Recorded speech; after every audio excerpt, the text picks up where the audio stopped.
Hello everyone, welcome to my channel. Please subscribe and keep watching more details.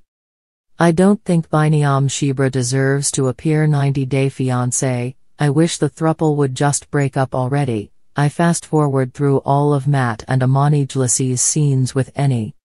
This would mean either Matt or Amani would have to marry Eni after getting a divorce from each other. The plan seemed solid, but was it worth giving up a 10-year marriage for? At first, it looked like Matt and Amani were sure of it, but with each new episode, Amani seems to be rethinking Eni as their third. She may have finally noticed how irritated Eni looks around her, even when she calls Amani her honey, and it's starting to feel like Eni is only putting up with Amani because she wants money. When Eni told Amani she loved her more than him, it felt like a lie. It seemed like a tactic to calm Amani down, because if she didn't, Eni risked losing both Amani and Matt. Amani started the throuple but wouldn't hesitate to end it if she sensed Eni was hiding something. The show hinted that Eni may be using a fake name, with her real name being Brenda, but I think the bigger secret is her true feelings for Matt. Eni's words feel strategic, not sincere, and there's more to her story than she's letting on. As far as I know, Eni hasn't publicly shared her sexual orientation or whether she's dated women before. She introduced Matt to her family as her boyfriend, but Amani as a friend. It seems clear that Eni wants Matt for herself. Amani trusts her completely, but I wouldn't be surprised if Eni ends up only marrying Matt after the divorce, to secure the K1 visa. In the end, Amani may be left with nothing but heartbreak and regret, watching Eni thrive in a new life with the man who was once her husband. Eni is playing both sides, despite saying she's in love with Amani and Matt. It could be Amani's fault that this throuple situation isn't working. I genuinely think Amani has become the third wheel in Eni and Matt's story.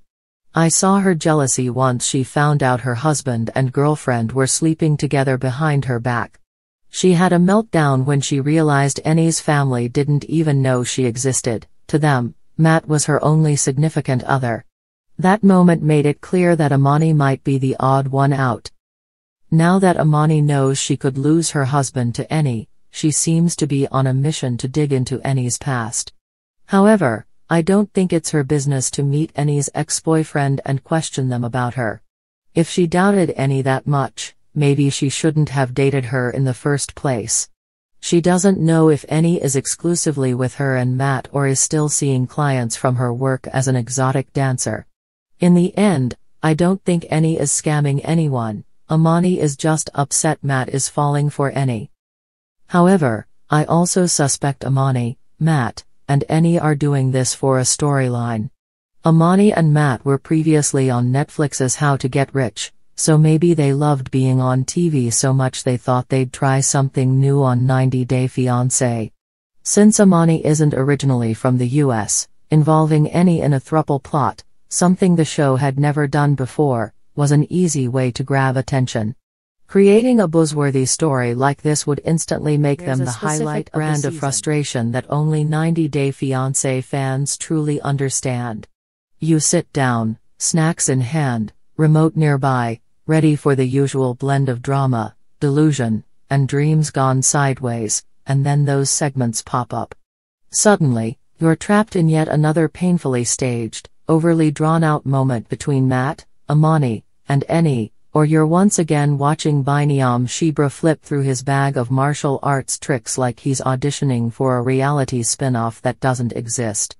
At this point, I find myself saying the same thing week after week. Why are we still giving Biniyam screen time?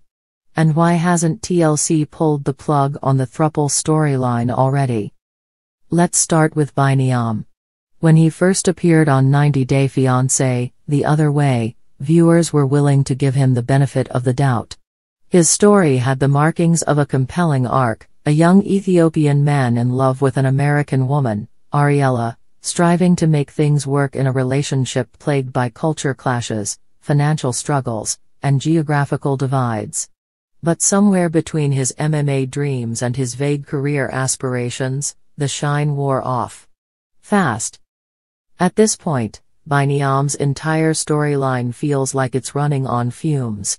There's no real development, just recycled footage of him training, talking about his career, and trying to balance fatherhood while seemingly forgetting that parenting involves more than showing up with a smile and a backflip. The emotional growth just isn't there. And worse, he started to come off as someone more invested in clout than connection. TLC might love a good redemption arc, but you can't redeem what never evolved in the first place. I try to be open-minded. Truly, I do. Relationships look different for everyone, and as long as it's healthy and consensual, love is love. But whatever this triangle is, it's not working. It's awkward, unbalanced, and dripping with tension that never gets addressed in a meaningful way. The problem isn't that they're a throuple. The problem is that their entire dynamic feels like it's being duct-taped together just to stay on TV. Matt seems like he's trying too hard to act like the cool, understanding guy, when underneath it all, there's a simmering insecurity you can see in every side eye he throws when Annie and Amani get too close. Amani floats around like she's above the mess, yet she's just as entangled. And Annie, bless her heart, is stuck in the middle, looking like she's wondering how she ended up in this emotional escape room with no clues and no way out. Instead of watching them navigate anything real, we're subjected to overly scripted scenes that feel more like community theater than reality TV. The forced group dinners, the passive-aggressive confessions, the long silences followed by predictable voiceovers, it's become unbearable. I don't even hate watch their segments anymore. I fast forward. I skip, I scroll, I roll my eyes when I see their names in the episode synopsis. TLC could air a blank screen with soft jazz behind it and I'd feel more entertained than watching another one of their scenes in which absolutely nothing happens, again.